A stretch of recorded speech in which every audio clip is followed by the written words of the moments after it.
රුවන්වැලි මහා සෑයට නිවැරදි ආකාරව ජීවිත පූජා කර වන්දනාමාන කරන්නේ කෙසේද? පළමුව ඔබ මහා සෑය වන්දනා කරන්නට පැමිණෙන විට සදහැ සිතින් යුතුව පේවෙලා මස් මාංශ අනුභවයෙන් තොර වෙලා සුදුසු ඇඳුමකින් සැරසිලා උන්වහන්සේ වන්දනා කරන්නට පැමිණෙන. හැකිනම් කිරි ආහාර තෙල් මල් පහන් රැගෙන උන්වහන්සේ වන්දනා කරන්නට පැමිණෙන. ඉන් අනතුරුව විහාර මන්දිරය වන්දනා කිරීමෙන් අනතුරුව චෛත්‍ය රාජානන් වහන්සේ දක්ෂිනාවර්තව ඔබගේ දකුණු අත චෛත්‍ය රාජානන් වහන්සේ දිසාවට සිටිනසේ තුන් වතාවක්වත් උන්වහන්සේගේ බුදුගුණ සජ්ජායනා කරමින් වන්දනා කරගන්න. ඉන්පසු ඔබට පහසු අයුරින් උන්වහන්සේගේ මළුවෙහි සුදුසු ස්ථානයක් තෝරාගෙන වාඩි වී මේ ආකාරයෙන් උන්වහන්සේ වන්දනා කරගන්න. පළමුව සදහැ සිතින් යුතුව පංචශීලයේ සමාදන් වී තෙරුවන් සරණ ගොස් අනතුරුව දෙවියන්ට පින් පමුණවා රතන සූත්‍රය, දජග්ග සූත්‍රය, ආටානාට සූත්‍රය මේ සූත්‍ර සජ්ජායනා කරමින් වැඩි වේලාවක් මහා සෑ මළුවේ ගත කරන්න.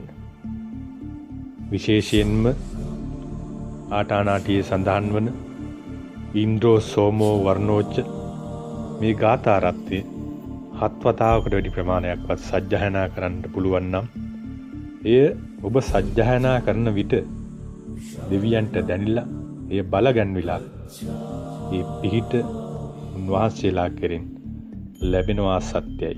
එසේ බුදුගුණ තිරුවන් සරණ ගොස් දෙවියන්ට පින් පමුණවා සූත්‍ර සජ්ජායනා කිරීමෙන් අනතුරුව මහා සෑයේ පාදමේ ඔබගේ නල්ලත තබා ද්‍රෝණයක් ධාතුන් වහන්සේලා තැන්පත් රත්නමාලී මහා සෑයට මාගේ නමස්කාරය වේවායි ප්‍රාර්ථනා කරන්න. මාගේ ජීවිතය ධාතුන් වහන්සේලා තැන්පත් මහා සෑයට පූජා කරමි. පූජා වේවා, පූජාම වේවායි සිත අධිෂ්ඨාන කරන්න. අරහත් සම්්‍යක් සම්බුදුරජාණන් වහන්සේගේ දෙපතුල සිට උන්වහන්සේ වන්දනා කරනවා සිතා මම මාගේ අරහත් භාග්‍යවත් සම්මා සම්බුදුරජාණන් වහන්සේගේ සරණ යමි. උන්වහන්සේට මාගේ ජීවිතේ පූජා වේවා, පූජා කරමි, පූජාම වේවායි ප්‍රාර්ථනා කරන්න. ඉන්පසු නැවතත් මෙත් සිත පතුරවා සූත්‍ර සජ්ජායනා කර දෙවියන්ට පින් දෙන්න. එසේ කර සෑ මළුවේ වැඩි වේලාවක් ගත කරන්න ඔබගේ දෝෂ දුරු වෙනවා සත්‍යයි.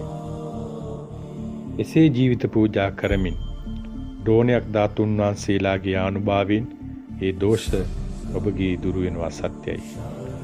ඔබගේ බලාපොරොත්තු ඉටු වෙනවා සත්‍යයි.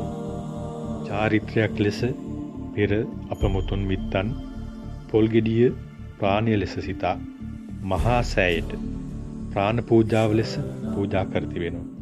ඉන්පසු ජීවිත පූජා කරලා බොහෝ දිනා සුවපත් වී තිබෙන බව සත්‍යයි. සදහැවත් ඔබ අපව ආරක්ෂා කිරීමට දේව මණ්ඩලයක් පවා තිබෙන බව ඔබ දන්නවාද? ඔවුන් සෙන්පති දෙවිවරුන් ලෙස තමයි සඳහන් වෙන්නේ.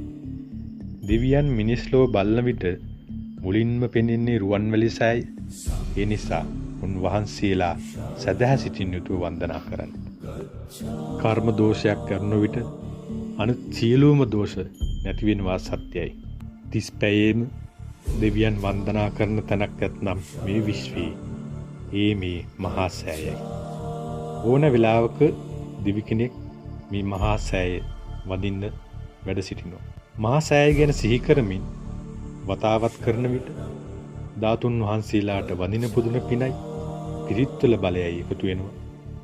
දිව්‍යයන්ගේ බැල්ම ලැබෙන අතර අප වැඩි වෙලාවක් මළුවේ වන්දනා කෙරෙමින් බොහෝ දුරට අපගේ ඉෂ්ඨකාමී දෙවියෙකු සම්බන්ධ කර ප්‍රශ්න සංසිඳවීමට උපකාර කරන බව සඳහන් වෙනවා.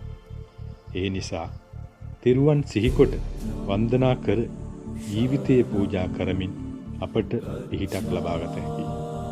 අපට තිබෙන මහා සම්පතක් වන රුවන්වැලි මහා සෑයේ වැඩ සිටින ද්‍රෝණයක් ධාතුන් වහන්සේගේ ආනුභාවයෙන් ඔබ අප සැමට පිහිට ලැබේවා. තෙරුවන් සරණයි. නිවැරදි අයුරින් ජීවිතය පූජා කර මහා චෛත්‍ය රාජානන් වහන්සේගේ පිහිට ආරක්ෂාව ලබා ගන්න.